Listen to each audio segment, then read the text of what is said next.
Over 2,000 years ago, two disillusioned disciples walked along a dusty road to Emmaus. They had just witnessed Jesus, their friend and leader, whom they hoped to be the Messiah, suffer a gruesome death by crucifixion.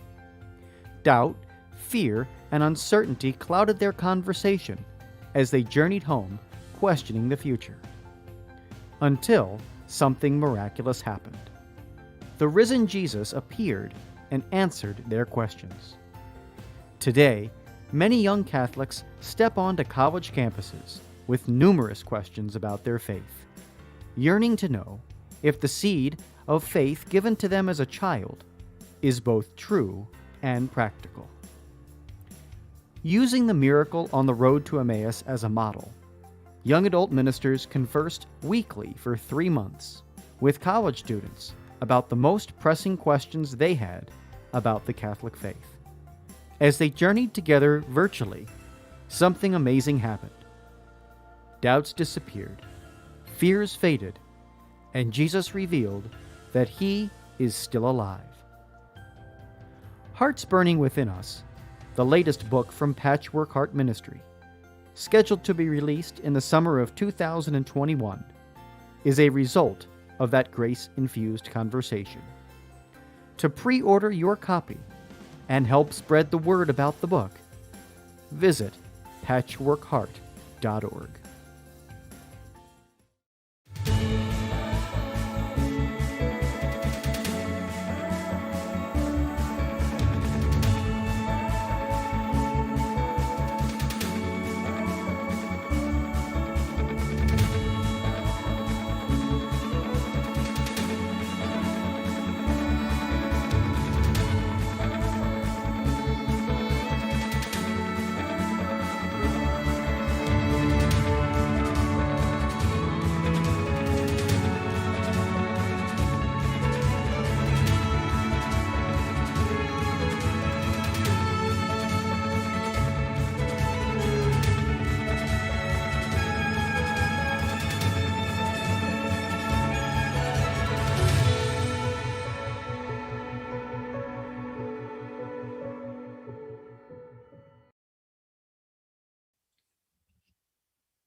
Welcome to the Sowing Hope podcast.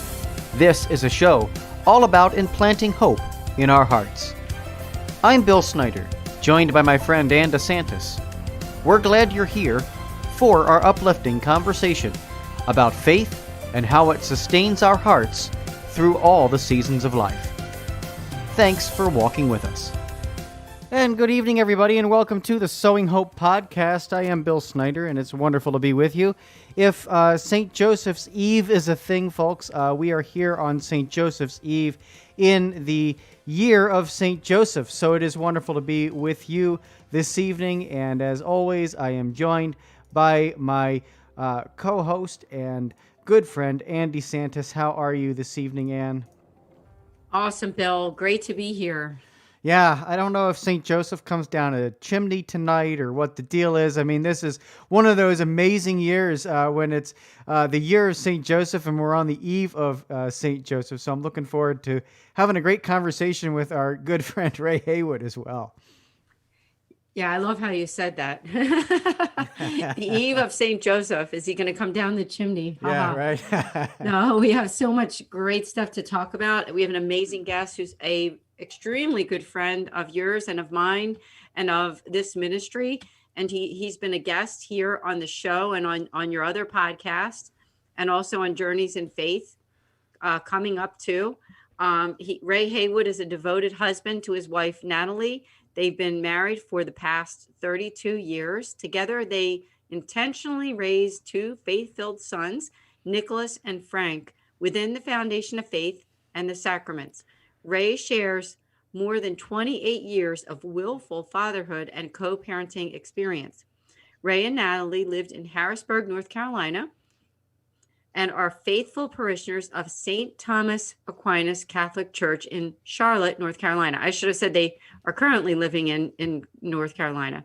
Through active parish involvement, Ray's family's faith continues to grow in the New Covenant teachings of the Catholic Church. He's devoted to handing on the faith-filled gifts to all men of faith, wherever they may be in their faith journey. He finds this to be his call to action in his own faith journey. He's one of the founding members of the Fraternity of St. Joseph men's group that had their inaugural meeting on November 2nd, 2019. And you can learn more or get more information about Ray at trjfathersguide@gmail.com. I just want to give you that email, and we'll also repeat it at the end of the show. Welcome, Ray. Thank you so much for joining us. Unmute. Ray, you got to unmute, brother.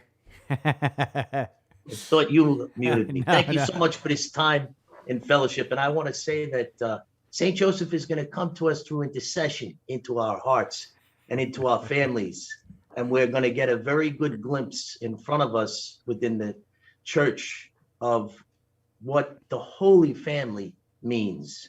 So that's my understanding of the way that we're going to move forward as a family, understanding what the family is. And St. Joseph is going to be a very big part of us moving forward in the family unit.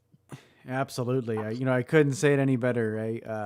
Absolutely. We're here on, St. Joseph's Eve. Tomorrow is his feast day, and we're in the year of St. Joseph. I mean, it's like we've hit the jackpot, right? So Yeah, that's a good way to say it, Bill. And Ray, I love St. Joseph. I have to say, I think I've always loved him, but it's an exciting thing that our Holy Father has chosen this year. And I think even in light of everything that we've been through in 2020, that St. Joseph is a good father, isn't he? And we're going to talk a lot about that during this podcast.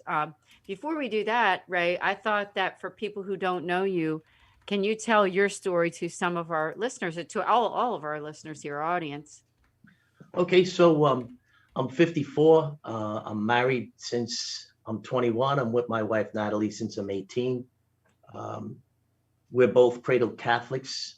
We both grew up in Brooklyn. We both grew up at a time when community was very much the same. My wife and I, we have intentional conversations about how we would walk into other people's homes, and we would understand how the order of the home would be, because we were pretty much all similar. We were almost all alike. I was part of a parish, St. Mark's. It was very much, my parents grew up with the parents of the people that I went to school with. It was so beautiful. It was a great time to live in Brooklyn and to be raised in the faith. I'm the middle child of 5. I have an older brother, sister. I have 2 younger sisters. There's a lot of life lessons that come along with being in a Catholic family like that. So it's a beautiful thing. But I would say up until I was in my 40s, I was pretty much adolescent in my faith. And what I mean by that is that I believed, but I didn't belong. So in my 40s, through a petition of prayer, for my family to grow stronger in its faith, I came into an awareness of my own faith. I started to own my own faith. And then that's what led me to writing the book, Tools to Ready the Journey, A Father's Guide to a Faith-Filled Family. Is that enough? Oh yeah. That's great, Ray. And I know you focus so much on fatherhood. I mean, the book, is really all about fatherhood, and about reaching into both the father that is a little bit older and a father that is a little bit, younger. And, you talk in the book, I don't want to give it all away because we have, it's a wonderful book, and we have a great podcast series out on your website, which is trjfathersguide.com. So I encourage people to check that out. But I would love to chat with you a little bit about just what St. Joseph means to you, especially as a model for both the spiritual, like the priests and whatnot, and also those of us who are fathers, paternal fathers. And so maybe you want to just touch a little bit on, fatherhood on this very special, day of, St. Joseph that's coming up tomorrow. Yes. So the model of fatherhood, when you look at the litany of St. Joseph and you just go down a few, I'll just cover a few. It's Joseph most just, Joseph most chaste, most prudent, most strong, most obedient, most faithful, most patient. That's just a few to mention. As fathers, both spiritual and paternal alike, we live in a world that doesn't reflect any of the virtues or qualities that I just mentioned. So one of the awarenesses that I come into and I share with in our men's group, it's actually the very first couple of sentences of our code of conduct is that as men, what we say is important, but the way we say it is even more important because our children are watching. And, one of the other awarenesses that I share in and keep close to me every day is that as men, we don't approach each other well. And we really need to recognize that we need to approach each other better. I've shared with Bill in other conversations how, in the four walls of our homes as men, we very much act a certain way. We reflect well. But as soon as we go out into our public square, we start to mirror. And I say public square a lot, and I just want to give people an image of what the public square is when I say it. When towns were built, they built the church, and then outside of the church would be the square, and that would be the public square that the town would then assemble around. So when we go out into our public square, we should look at it as the front yard of our churches, where we meet each other. And if we have that type of awareness in our approach to whatever we do, we pull into a gas station, we go into the post office, all of these things, or just how about entering and exiting a highway? Let's think about that. When we get frustrated with so many things, when you're frustrated with that person, say a prayer for them instead of, maybe having choice words for them. Perfectly stated. I love that idea of public square because, that's where I think what my mind goes to is that's the definition of hypocrisy is when we act one way at home or in the church, and then we walk out into that public square and we become this different person. Unvirtuous, person who doesn't live that life of faith. Yes. And in my opinion, at least that's what I'm hearing from you, is that the getting from the point A to the point B in our lives of faith is making that the heart of who you are in Christ all the time. Yes. Right? Not just when you're at home with your wife and your kids sitting at the dinner table, or when you're at mass inside the walls of the church after mass with the people in the narthex of the church. Yes. It's got to be after you get outside of that church, outside of that home. How are you going to act and behave and be? Who are you? Right. And so I think that's what St. Joseph is all about. He's a true father.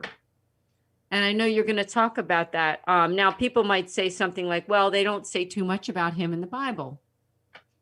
Mm-hmm.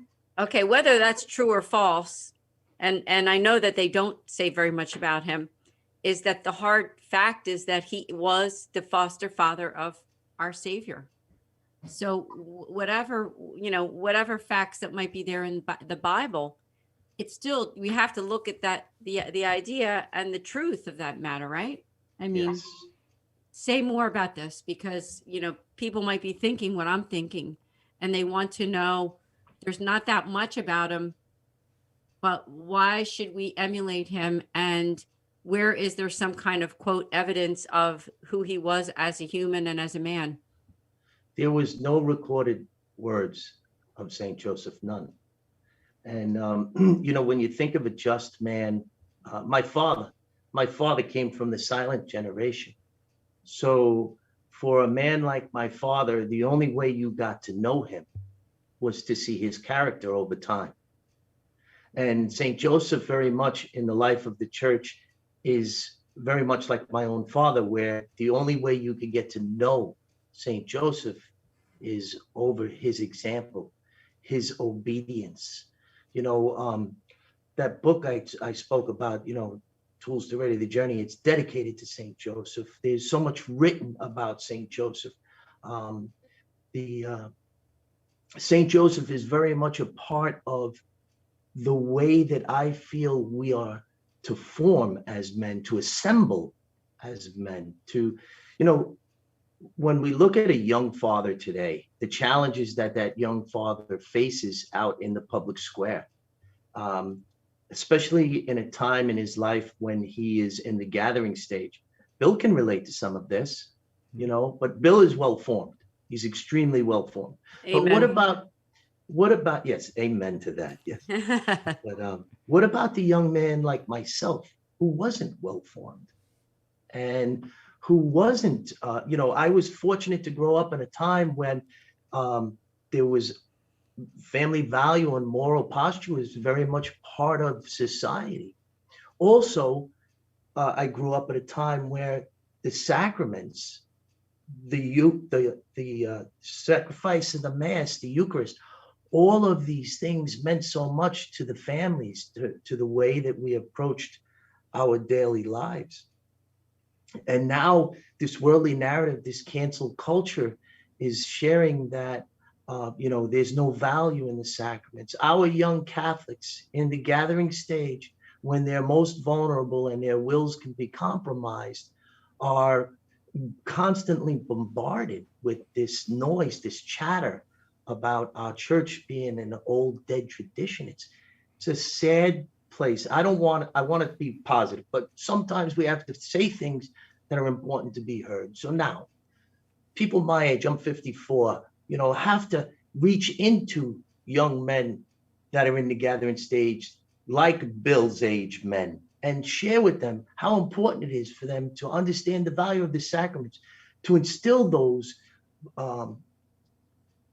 guiding graces that will help their families to navigate the trajectory of working out their salvation. This is important things that we need to do as parents. And we also need to recognize that even when our children aren't, or if we think our children aren't listening, because at 54, I know our children are always listening, even when we think that they're not. So for the young man, I would want to instill in him, take away from our conversation tonight, when you think your children aren't listening, they are. And you need to be intentional in placing the importance of the sacraments into them. The preparation, the celebration, that makes them understand the value of making good decisions, and that moral posture, that moral compass is instilled and woven into them through the sacraments. Another thing I've said to Bill in the past many times is my mom says, once a Catholic, always a Catholic. If you're instilled with the sacraments, you're a Catholic. There's no such thing as I was. You're Catholic. You have the graces instilled within you. It's a beautiful thing. Yeah. That's good to hear, Bill. Ray, because there are some people who refer to themselves as, quote, fallen away Catholics, or that they've walked away and they're attending some other church, or that they don't go to church anymore.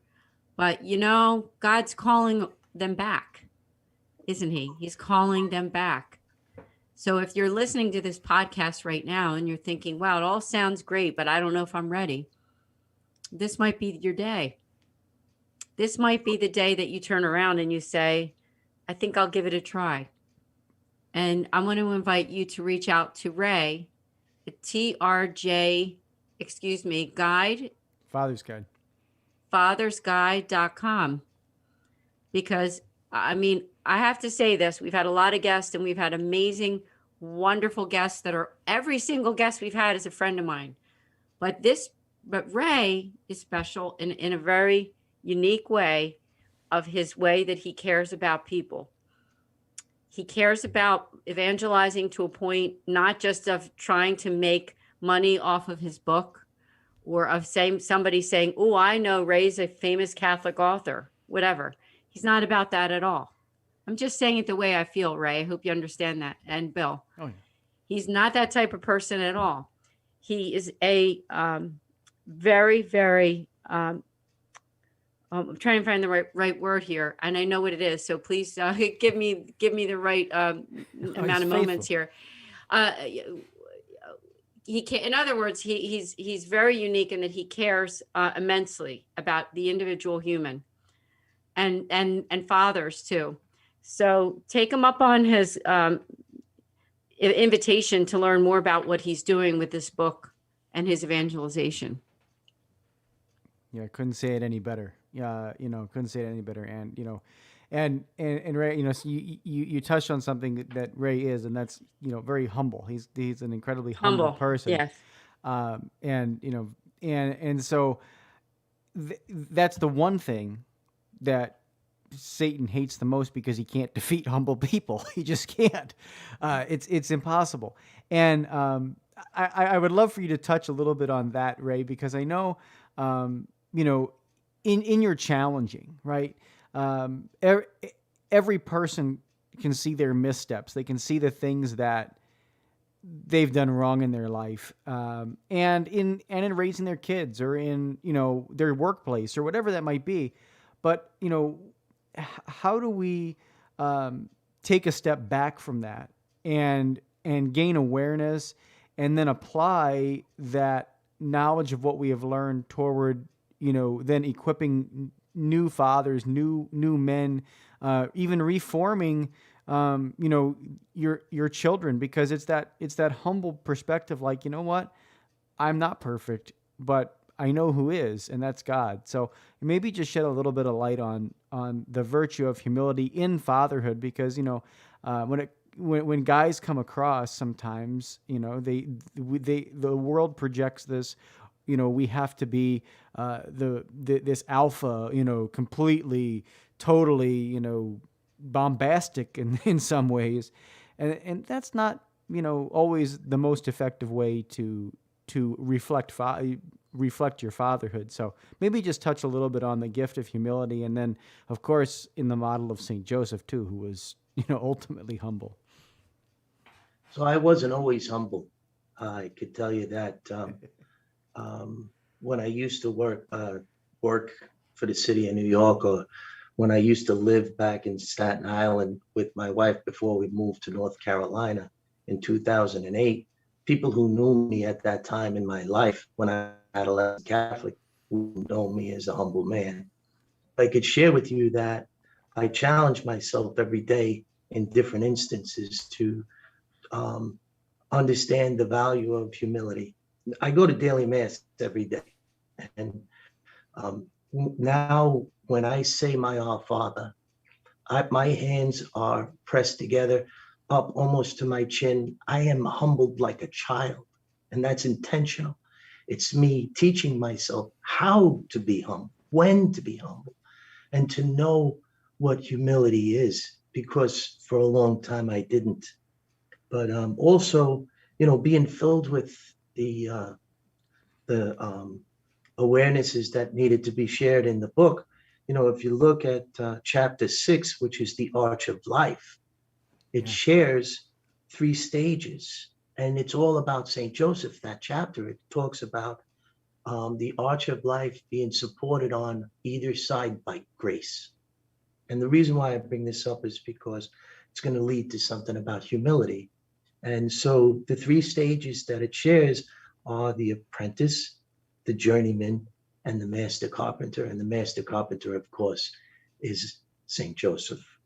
But the chapter shares that the transition from Apprentice to Journeyman starts in a disposition of humility and acceptance of God's will for his children.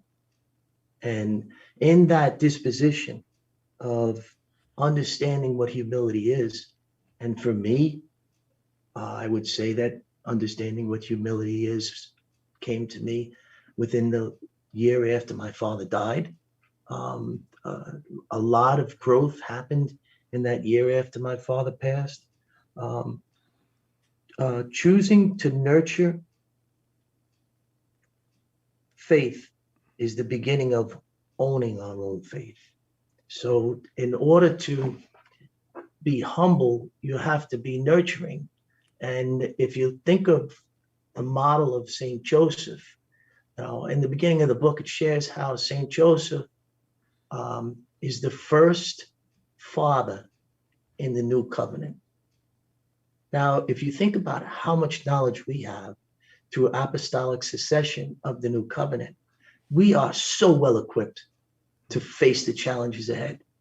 Now we have challenges within our physical realm that are totally different than what St. Joseph faced. But the knowledge we have of our spiritual realm, we are so well equipped. We have the full armor of God. And, in that same chapter, it closes with how important it is to say the St. Michael prayer every day. As a father, I could tell you every day of my life, I say that St. Michael prayer. And in these in this order that I place into my life, it gives me a foundation of trying my hardest to.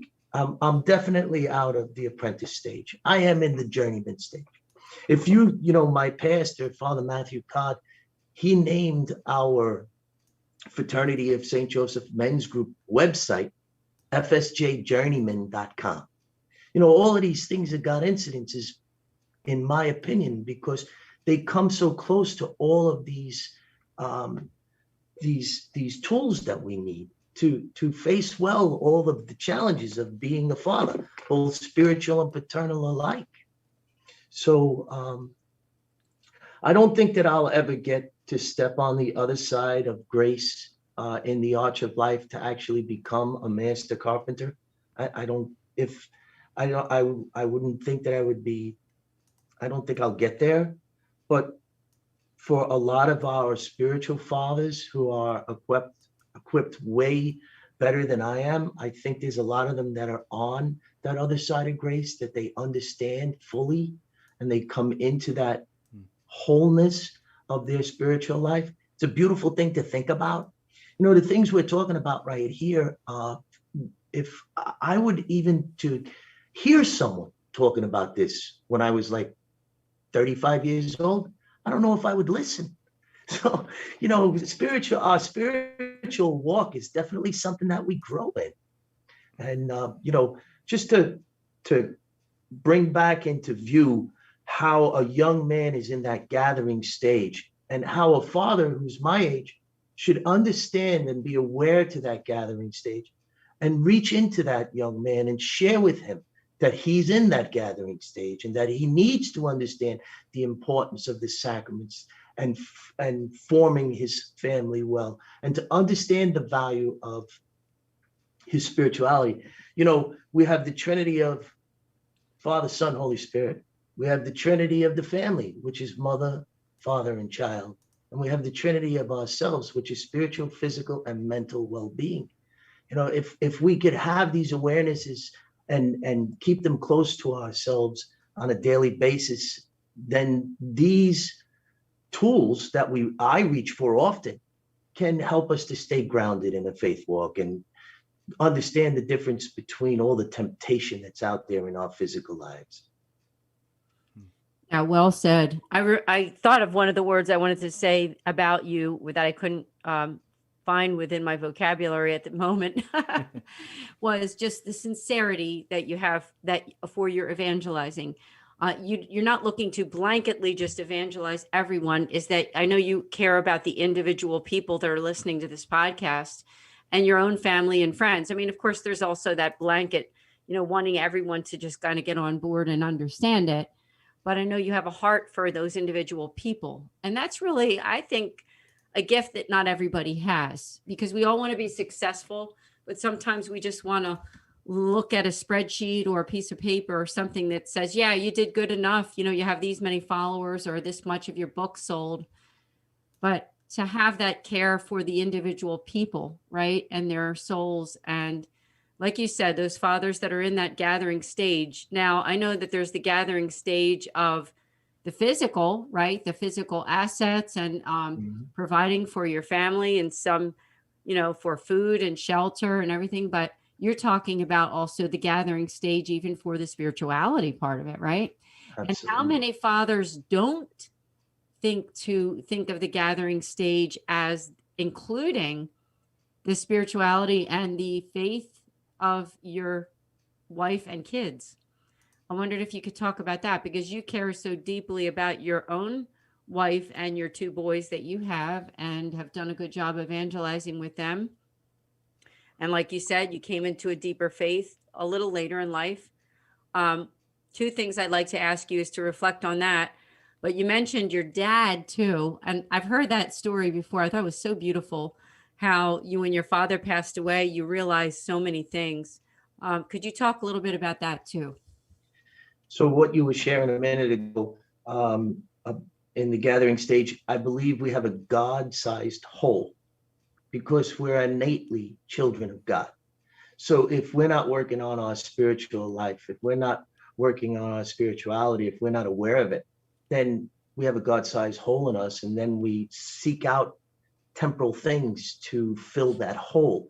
And then we feel unworthy, and we have more wedges that separate us from our spiritual growth, and all of the sinful nature that goes along with it. It's a challenge for a young man to shoulder up to the people in his public square who have no value for what we're talking about here tonight. Yeah. To even step closer to this. So we need intentional men my age to reach into these men and share with them. The first chapter of the book is the masculine journey. And one of the awarenesses that it shares is that, our children come into a stage where they share in adolescent moments. And for a father who's in the gathering stage and too busy to understand these things, if he doesn't have the awareness of the adolescent moments that they're going to happen, then when they happen, they could scar the family, not only just the child, but the siblings, the parents. And but the awareness is, the book is written, it's Tools to Ready the Journey is for the younger man. It's to give him those awarenesses. But the subtitle, A Father's Guide to a Faithful Family, that's for the older man like me to hand those tools to young men, to make them better prepared and aware of the challenges that they're going to meet. It's his job as the father to lead and to reach into that young child, whatever age it may be, because everybody lives differently. We all have different challenges, 12, 14, 16, whatever it is, these adolescent moments happen. And I'm sure that you've had them in your own family. I've had them in mine. But when you're aware of these things happen, then you can approach them well. And you could prepare the child and say, hey, this is normal. Don't think you're alone. We all live through these things. And then you could share it with the siblings. You could share it with the mother. But most importantly, when you give this awareness to that child, then that child, when they come into the next time that they're going to have these adolescent moments, they'll be themselves better equipped to deal with them. Yeah. Yeah, absolutely. I don't think it's ever too early to talk about the faith with your kids. And now I know this topic is on fatherhood and everything, but on a mother's perspective, I know that for me, with my daughter Elaine, who's my oldest, and there's a lot of comparison between Bill having his first child, and I've been reflecting so much about my first child, and she still calls me mama sometimes. And Yeah. but now she's a theology teacher in a high school. I'm so proud of her, and both of my two daughters have such beautiful faith. You can never start too early, right, Ray? I mean, you can start reading those books and teaching them about Jesus and about the Blessed Mother and about the church when they're little kids. Yes. So that by the time they're 2 years old, they know who Jesus already is, right? I mean, I think that makes a big difference for when you're raising kids on a spiritual level in that So, gathering stage. so I mentioned that I was adolescent in my faith, but yet my wife and I, we attended mass every weekend. When my children were young, I would sit them on the pew in front of me, and when I would say my prayers after communion, I would whisper it in their ears, probably until they were old enough to actually come off the pew in front of me. So I was always intentional as a father. I just wasn't intentional in my faith walk. But I also believe that all the experiences that I lived through led me to, being able to share. I needed to experience all those things in order to have the awarenesses to share in the book.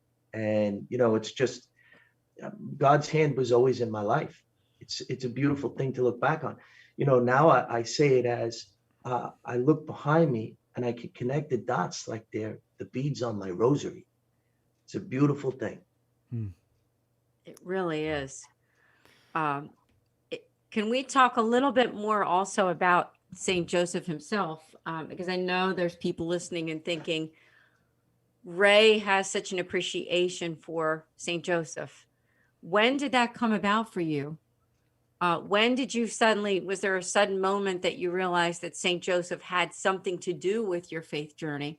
Because some people put, the Blessed Mother and St. Joseph kind of aside and say, I'm going to focus only on Jesus or on going to mass or church, but I'm not going to really think that much about the saints, especially St. Joseph, because, like we said, there's not that much in scripture about him, but he is the foster father of Jesus Christ, and he had an impact on his life, and he's a model of fatherhood for us. Yes. So St. Joseph is the way that you need to experience him over time to see his character in order to understand what St. Joseph is. That's the same way that it happened for me. A lot of people are coming into the awareness of St. Joseph here in the year of St. Joseph. But for me, I always had this need to reach into these young people and make them aware of the value of the sacraments that they were stepping away from and how it guides their families. So back in, I think it was November of 2016, I woke up to this awareness that I wanted to share about St. Joseph devotional meetings. And this is something that my pastor introduced into our faith community. It's one of the resource documents on the Fraternity of St. Joseph Men's Group. So what it is, for me, when I was in my teens, I stepped away from the faith, and then I met my wife, and Natalie and I decided we were going to get married. So what brought me back to my faith was the preparation of the sacrament of marriage. So I went to pre-Cana. But now our young people, they don't get married young anymore. So I have this need to place tools in front of them that they could use in order to find their way back to the faith, the way that pre-Cana did for me. So I went to, there's a whole lot to it, but long story short, one of the resources now that it's in my parish, my STA parish family, I like to say that, it's my family, my STA, NC Catholic Strong, I'm all about my faith family. And the awareness that my pastor placed about St. Joseph devotional meetings. I was in a meeting with him about maybe 3 weeks ago, possibly a month ago, and he shared with me that he actually saw good fruit come back from that. So what a St. Joseph devotional meeting is a way for someone to call the office when they need to speak to the priest, and they don't have to say anything about the situation that is going on in their home that would prevent them from making the call. Nobody wants to call up and say, my son is addicted to something, or that there's some type of a challenge in the family that's that's a personal thing that you want to just speak with the priest or your pastor. So when you call up the office and you speak to the priest's secretary, all you have to say is, I'd like to schedule a St. Joseph devotional meeting. And now there's no more anxiety about making the phone call. So That that's is just, beautiful. Oh, I love that. That will work so well. And how has it worked so far? Like, has it been implemented for a while? so there's a lot going on with the Fraternity of St. Joseph Men's Group. Last year for us, 2020, was a year of St. Joseph in the Diocese of Charlotte, and they had a website team, and because the Fraternity of St. Joseph had a bulletin entry, they found value in what we were doing, so they asked us to attend these meetings to build the website, and they asked us if we could make this Fraternity of St. Joseph Men's Group something that other parishes could follow. You talk about God incidences. How does this all come into play? So, and then things start to mature. So then, I have the St. Joseph devotional meeting that I want to share. And I have the St. Joseph paternal leaders that I want to share. So I go and I speak with my vicar general, who was my pastor, Father Winslow, and he explains to me something I never expected. I thought he was going to bring it to the bishop, and the bishop would decide if there was value in it. But what he told me was that, through the Association of Lay Faithful, that I was to go back to my pastor, present this to him, and see if he found value in it. But not only that, he said he felt as though the vehicle to present this into our faith community, your community, Bill's community, the people listening's community, was through the Fraternity of St. Joseph, that already was asked for us to place in a way that other people can follow. It's just amazing how this is all playing out. Yeah, it really is amazing. Mhm. I absolutely love the work that you're doing. I love your book. Of course, we'll talk more about that again at the end, and invite people to go and purchase your book and learn more about you, and not just about you, but about faith, right? I mean, enriching their faith. So, if there's somebody listening right now, and we do get some listeners that are away from their faith, and they need that boost. Now, tomorrow's the Feast of St. Joseph. Would you have any suggestions for them to get back on board and having the desire? Because doesn't it really start with this desire? Because if we don't have a desire for faith or growing or being closer to God or following in his ways or being part of the Catholic Church, then it doesn't happen. How do they develop that desire? We all want the same thing. We want love. And every one of us want to share in love. And the only way to share in love is through joy, and if you were to ask me the best way, I would think that just find your way back to understanding that you have a God-sized hole if you're not working on your spirituality. Try to understand the difference between sin and sinful nature. That's something that I struggled with for a long time. And our young people, they don't understand the difference between sin and sinful nature. They think that there's no consequence for any of their actions. I was talking with a young man, after Mass, I have books in the back of my church. And when I see young men in Mass, I'll stop them afterwards. I'll give them a book. I'll tell them about the men's group. I'm trying to build a community of young men in my community. And Awesome. it is. It's a beautiful thing to be a part of. It's a great experience for me. It helps me as much as I feel as though I have the opportunity of helping them if they choose it. But just by me interacting with them, it helps me. So when all of these things come together, it just gives a peaceful resolve. And if you're in the gathering stage and you're not working on your spirituality, and you find yourself going towards those temporal things that are making you feel unworthy, maybe you're a father out there, and what I'm saying to you is jarring you to understand that maybe this is where your son is at this moment in time. So maybe you can share in humility, even if it's for the first time in your life. Because like I said, me understanding humility came to me in my 40s.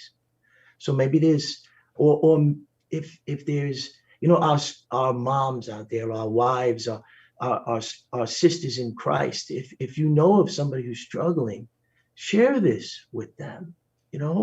What are we here doing? We're encouraging each other to stay close to the path. I mean, that's, Bill and I, we talk often. We talk 3 or 4 times a month, but we'll just call each other. And that encouragement that we share it helps us to stay close to the path. We can't do this alone. Jesus Christ himself, he couldn't do it alone. He needed the apostles to bring all of the new covenant teachings to all of us. It's the Catholic Church is not perfect. If it was, none of us would be able to be a part of it. But what the Catholic Church holds perfectly, and you can find nowhere else, is the body of Christ. And the body of Christ is what brings us all together and helps us to find our way and to have that peaceful resolve. In the beginning of the book, I put a dedication to my wife. I wrote this book. I'm married, 33 years now. So it's 5 years ago. I was 28 years married when I wrote the book. And my dedication to her was that we get to do this. We get to share in something. We can look back on what we built together. Our sons are well formed, but I could say that, like, if you do wind up holding the book in your hand, please take a look at the dedication that I wrote to my wife. But I get to say that because we didn't face the same challenges as these young fathers of today. This world, this public square that they're in is turbulent. It is constant wedges. It's constant bombardment. Their communities are in their hands. It's their devices are divisive. There's so many challenges that they face. The biggest communication that we had when we were kids, even when I was having my children, I had a beeper. I used to beep my wife 143, meaning I love you. This was the type of communication we had. We even had numbers that we would send out for milk. Do you remember? And the beepers? Oh yeah, I do remember the beepers. Wow, you're bringing me back down memory lane. I actually never owned one. Okay. But yeah, I remember those beepers. Oh, that's a great story. And you can look back at what you've built, and you said you came into your faith in your 40s, but isn't it interesting and wonderful how God works through challenges and even the sinful parts of our lives that we're not even aware what we're missing out, but you became aware. Isn't that the important thing? I mean, you became aware and you said, you know what? I'm going to turn from the things that I know aren't good, and I want to head toward my faith. And you wanted to do that, not just for yourself, but for your wife, your kids. And like you said, the story about how you handed the book to the guy at church. To me, that says a lot about you, because it says that you care about individual human souls. And, that's where it's at. Yeah. That really is where it's at. And that's where communities are changed. And that's where we can make a difference. So I just want to thank you, because we're going to see a change in society when we start to see one by one people taking charge of their decisions and their faith life and saying, you know what, I'm going to make a difference, even if it's just for 1 or 2 people this day. I might not change everybody's mind. I might not make my whole entire community or my state or my whole country do anything different, but I can change and work on helping someone in some way. Yeah. And I love how you and Bill have a relationship and you're able to do that. Like you said, Bill's in the gathering stage and you are in the later stage there. What was that stage called again? It depends on how you look at it, but head of household. Yeah. If you read the book Fathered by God, he has different names for it. That I was introduced to the masculine journey through reading the book Fathered by God. It was a beautiful experience.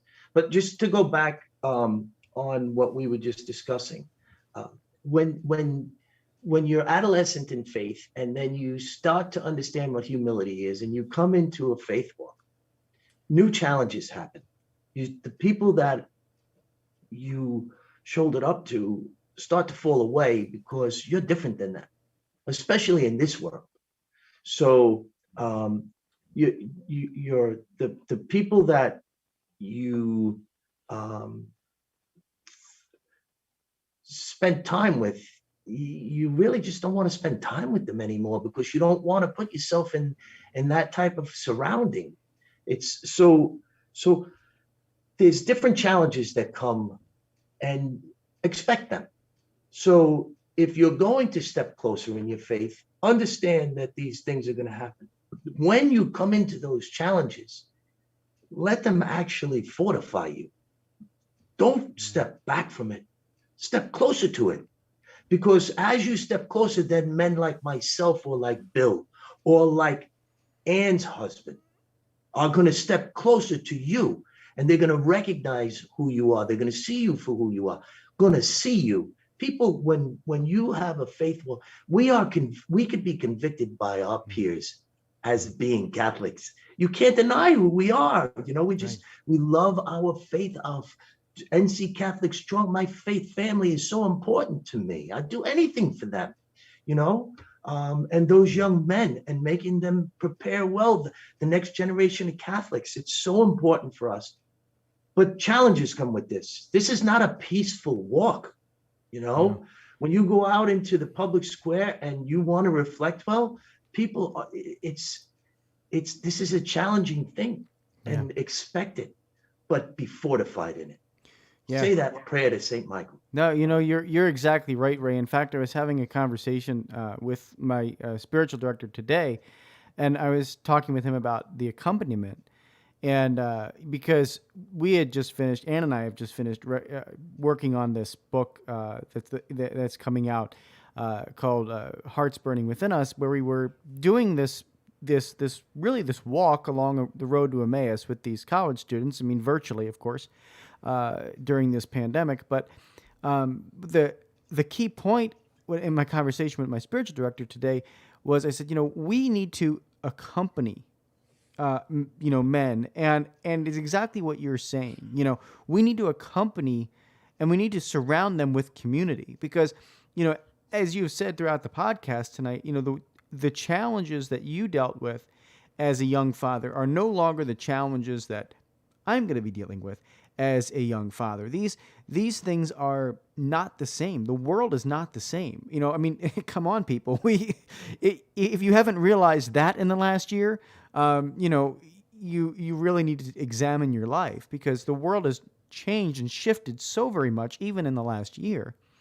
And so the accompaniment piece is such an important thing.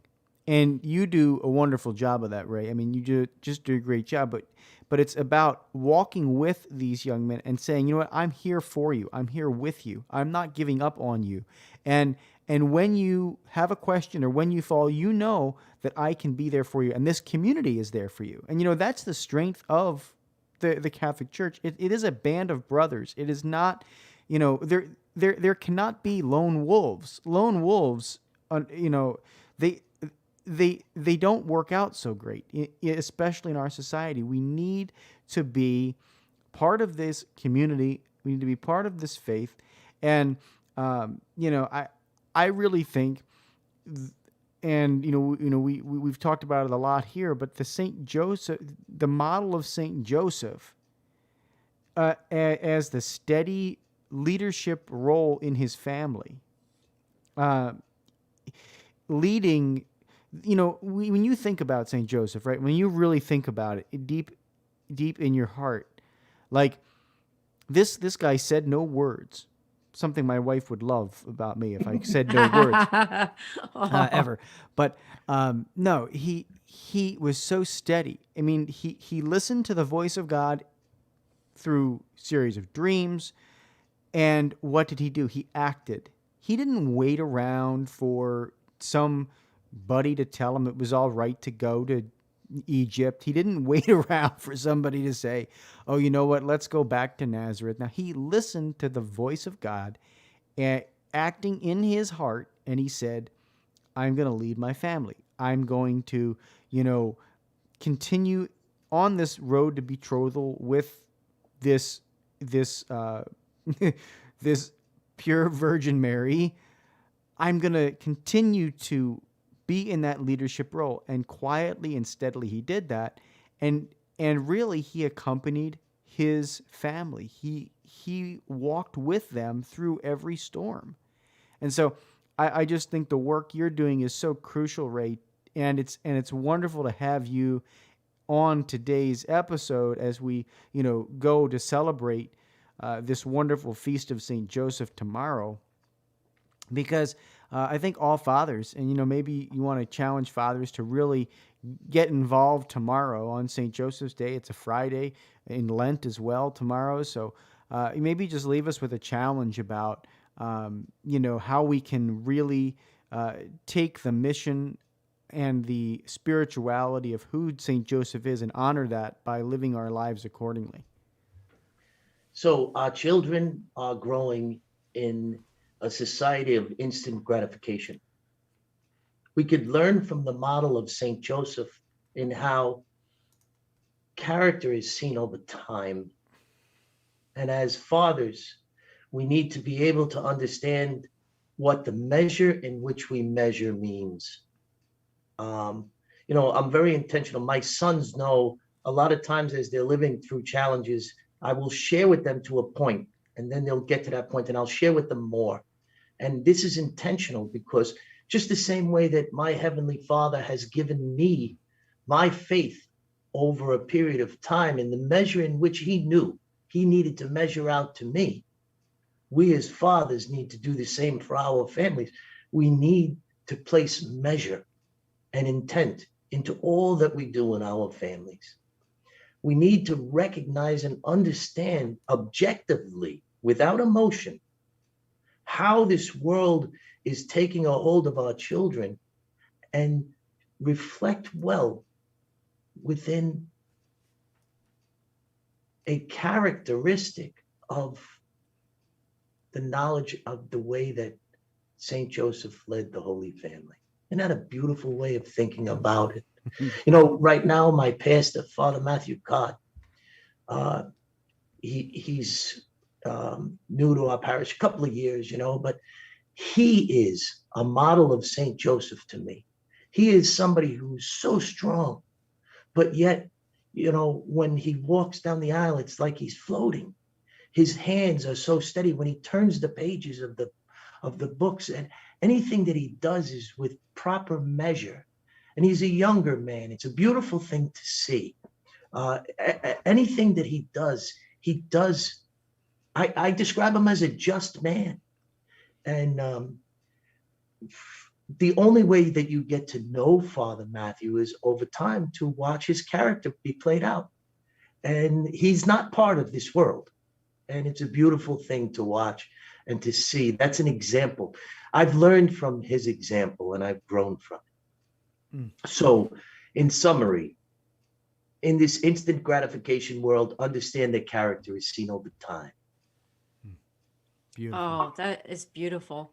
And I think one last comment, if I could make, because I think this is an important aspect of being a parent, not just a father, but also of a mother. When you're talking about that instant gratification, so many parents these days are afraid of that 2-letter word, which is no, right? We can't be afraid.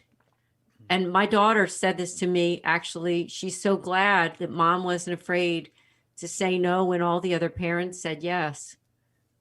Right. And I think it makes a difference that when you really reflect on that, it's better to hold back with your kids a little bit more than let them do, quote, whatever they want, because you care about them and you care about their spirituality and you care about who they hang around with and you care about their safety too. Right. It's not just about spirituality. It's about their safety.